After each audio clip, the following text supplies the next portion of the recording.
There we go. Now it looks like it's going to clear, it is. It's going to clear that crank hub.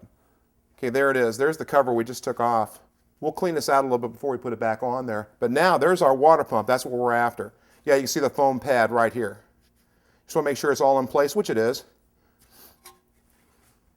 Okay, now the water pump on this vehicle, if you look at it, there's 3 screws, washer screws that hold this in place, but there's something very important about this. There is actually a location for the water pump. The water pump is actually on an eccentric. I'll show you on the new one. But if you look at this, there's an alignment tab. Okay, let me put a light in here so we can see this a little bit better. Okay, there you are. You'll see the tab on our water pump housing, and then there's the tab that's on the block. You know, the thing of it is, it's such a critical setting that I'm going to go ahead and mark this with the red paint like we mark the timing marks for our sprockets. And I'll transfer that mark onto the new water pump. I'm going to mark the back side of this.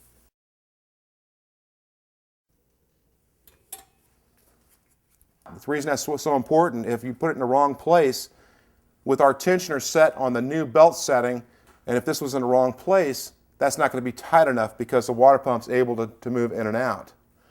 So the next step now, we've got the water drain, is go ahead and take our fasteners out of the water pump, and then we can pull the old one out.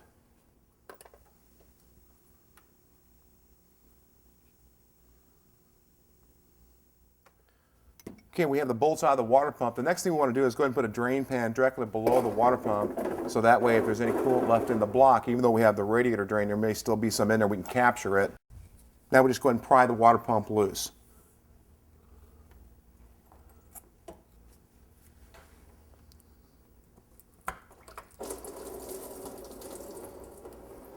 Okay, and there's our old water pump.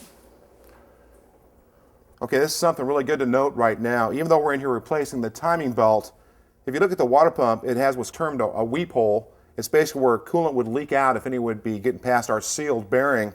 And you can see evidence that it has leaked. So the water pump itself is bad. It's a good thing we're replacing it. Now the next thing we want to do is go ahead and get our new water pump. We need to transfer our alignment mark from the old pump to the new pump.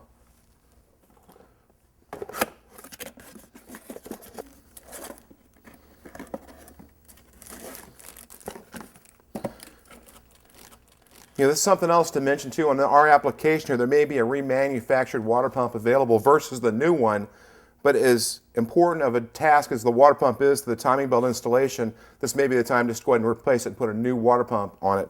Now we need to go ahead and transfer our mark, and you can see the boss that I have the mark on. I've got it right in the center of that boss. So what I want to do is I want to go and take my red paint and mark the center of this boss.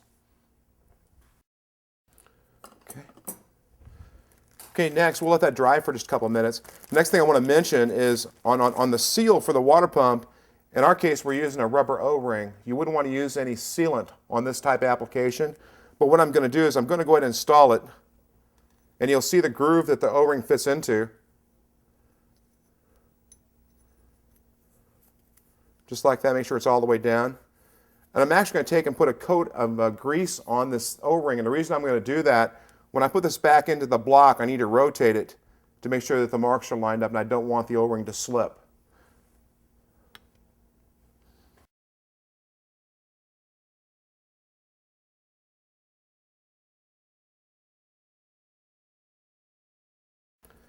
I've got the water pump all prepped and ready to go back into place.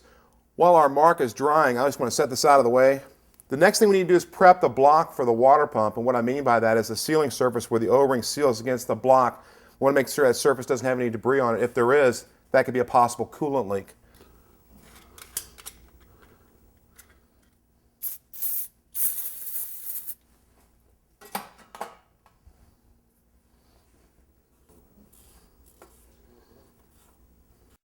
Okay, I've got the area all clean.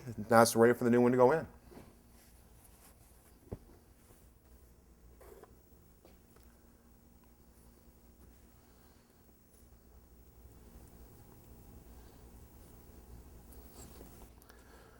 Okay, now I have the 3 fasteners in place. The next thing we'll do is go ahead and line up our marks.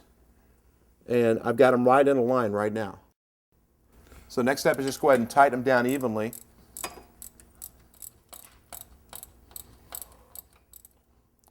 Okay, I've got all 3 fasteners snug down. Now the final tightening of this will be a torque spec, and this will be in your manual.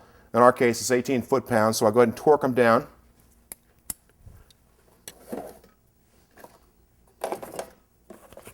Now 18 foot-pounds would be like a real low setting for a half-inch drive torque wrench. What I've got here is a 3/8 drive, and this is in inch-pounds. So what I do is convert the 180 into inch-pounds. So it'd be basically 12 inch-pounds per foot-pound, and I've got 18 foot-pounds. So that'd be 216 inch-pounds. So I basically want to set my torque wrench at 216 there and lock it down.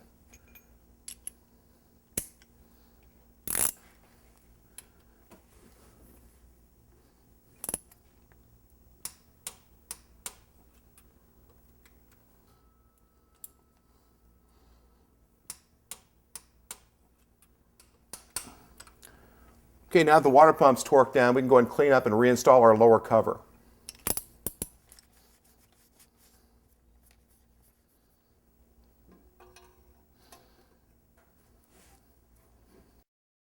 As with any job, to do it right, you'll need the right tools.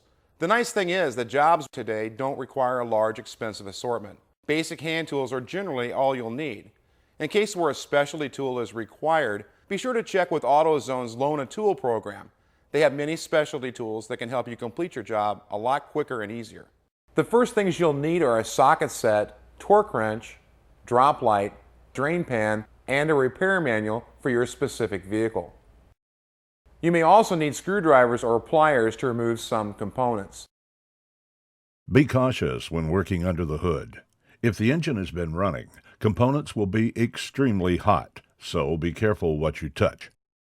When working around a running engine, it is important to be alert and never wear loose clothing or a necktie that can get tangled in belts, pulleys, or the fan.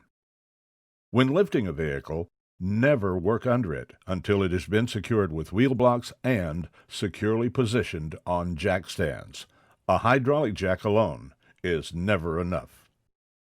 Be cautious when working with oils and chemicals.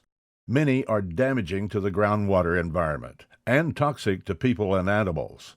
Never drain or pour chemicals into the ground or sewer systems. Local municipalities and counties offer resources for proper disposal. And always remember to wear your safety glasses.